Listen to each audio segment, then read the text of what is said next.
if you look at the factors of success in 20th century warfare, there's still the fact that control of the air is still the predominant one. So no one seems to have that. So part of that will be how they conduct the drone battle, because that will should enable people to move or not. That's Yes. still very important in modern war. Time to invite you into our daily briefing room, where we can hear from Major General Chip Chapman, a former senior British military advisor, and get his thoughts on the war in Ukraine today. Chip, good evening to you. Good evening, John. Can I get your thoughts on this in particular? First of all, the British government have this week confirmed the delivery of a number, something like a squadron, maybe 14 or so Challenger 2 tanks to help Ukraine. There's been some suggestion that I've been reading of worry around that, because the Challenger 2 has advanced armour as part of its construction, and pretty advanced and still quite secret equipment aboard, including communications equipment. The idea of these tanks getting into Russian hands, then, is that a worry? I don't think so when you've got the persistent enemy on the other side. I think there's two parts to that. Firstly, on the communication part, it's my understanding that they'll remove the radios. It's quite complex in terms of the cabling, the power amps, and the antenna bases. The second one is it's there to be fought, and we hope that it doesn't get captured by the Russians, or that there's some sort of contingency plan to destroy it in the event that that seems likely. But warfare is dynamic, and you can never really predict those things. So someone will have done a risk assessment somewhere about this. I think in the wider term, it's really is this the what is being called in international relations at the moment, the Zeitenwende. Is this the turning point, not the fact that Challenger 2 and the associated package are going, but is this the catalyst for more support, armored support from other nations? And I think we'll see that coming out on the 23rd of January at the 50-nation contact group meeting.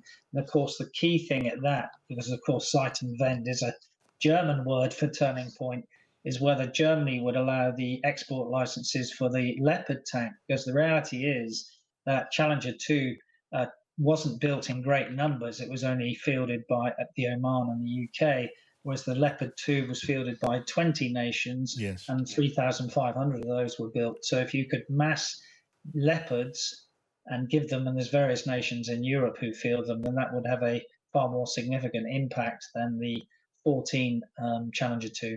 Yes, I mean that military summit in the south of Germany later this month, that's going to be important, isn't it? There's a new German defence minister who's just taken that chair, and the Leopard tank, the advanced Leopard tank from Germany, could that be the key to resisting a big Russian offensive in the spring? In that it might encourage other countries too, possessing Leopard tanks, to hand them over or help Ukraine in that way.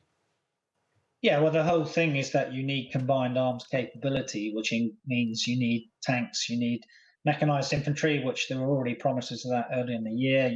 Things like the 40 German Marder and the AMX-10 RC from French, a sort of light tank, 50 Bradleys from the Americans, and 100 M113, a sort of mixture of mechanized infantry, combat vehicles, and armored personnel carriers. So you need combined arms capability. That is armor, those mechanized vehicles, air defense, artillery, and it's a good thing that we're giving the Ukrainians a regiment, about 30 guns, between 24 and 30 of AS-90. That's a 155 millimeter gun, quite a powerful gun. But the key thing is really, if you look at the factors of success in 20th century warfare, there's still the fact that control of the air is still the predominant one. So no one seems to have that. So part of that will be how they conduct the counter-drone battle, because that will should enable people to move or not. That's still very important in modern war. And we are giving a package announced yesterday by Ben Wallace of more drones as well, I think. Yeah, I was reading just today about the signal that's being received, as it were, by the Belarusian leadership, that there'd be a lot of resistance in that country if Lukashenko, the leader of Belarus, decided to throw in fully with and behind Russia in a spring offensive in Ukraine. So if Lukashenko were to hesitate and not lend Russian forces in the way that is contemplated, would that be a big weakening of the possibility of a successful big Russian counteroffensive? I don't necessarily think so. I mean, we know Russian forces are there sort of training.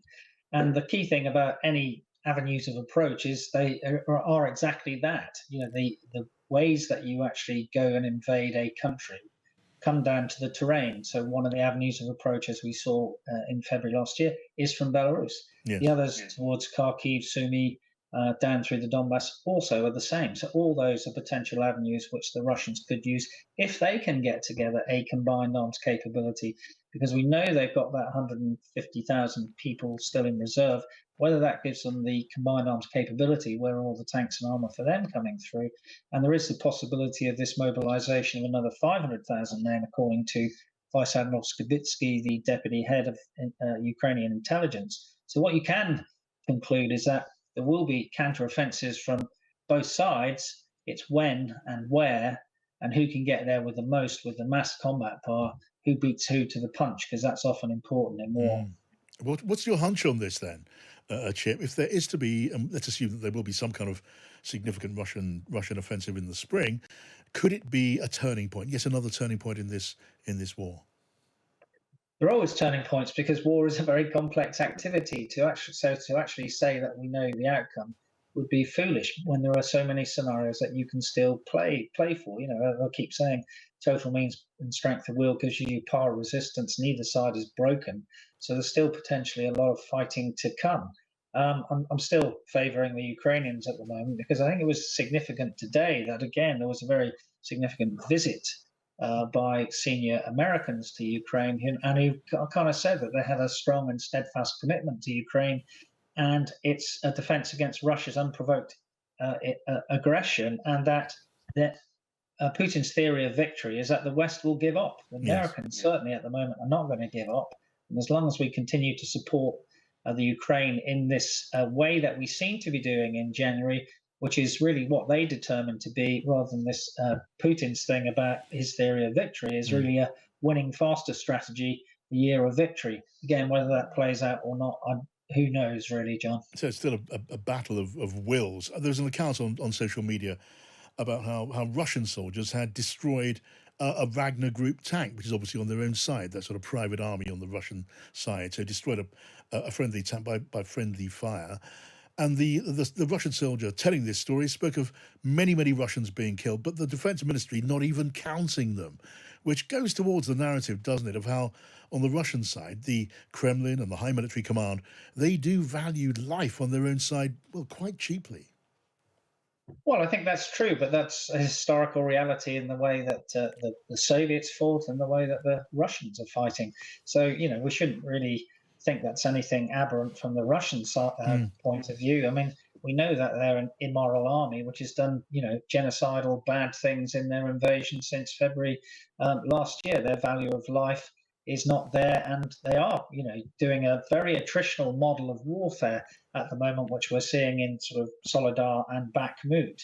If that continues, that's an interesting one because one of their ways of warfare, if they don't get this combined arms capability together and are able to maneuver, is to continue this attritional model.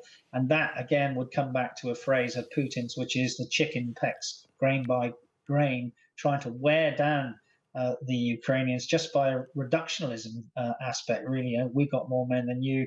Ultimately, we'll win by just killing more of yours than you're killing of ours. It's not really a theory of warfare we subscribe to, and how we unhinge the enemy these days by breaking his will to resist and shattering his cohesion and his mind. But if that seems to be what the Russians are going towards at the moment. All right, Chip, thank you for sharing your thoughts as always. That's Major General Chip Chapman leading us in our briefing room today.